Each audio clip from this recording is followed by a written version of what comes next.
rus tilida o'zbek tilidagi yo'g'e deb aytish qanday bo'ladi? Keling, yo'g'eni barcha sinonimlarini ko'rib chiqamiz. Birinchisi bu. Pravda? Pravda? Haqiqatdan hammi? Rostdan hammi deb tarjima qilinadi.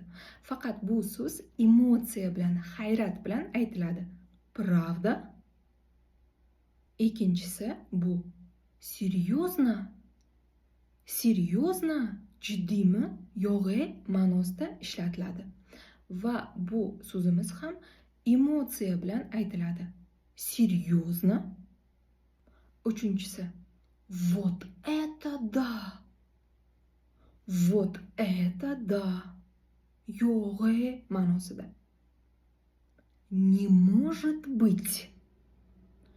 Bo'lishi mumkin emas. Yo'g'e не может быть. Да ладно.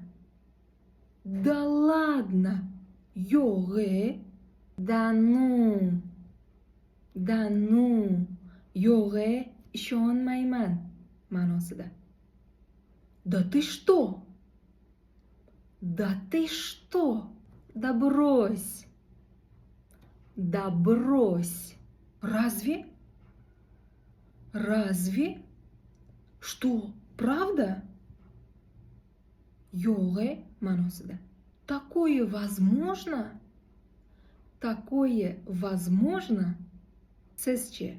Siz rus tilida yo'g'e deganingizda ushbu gaplarni qaysi birini qo'llaysiz?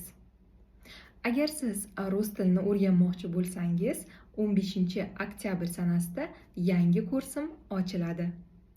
Kursga qo'shilib rus tilini o'rganish uchun ushbu video ostiga 15 raqamini yozib yuboring. Kursning davomiyligi 2 oy, umumiy to'lovi 4900 rubl. Shoshiling, joylar soni cheklangan.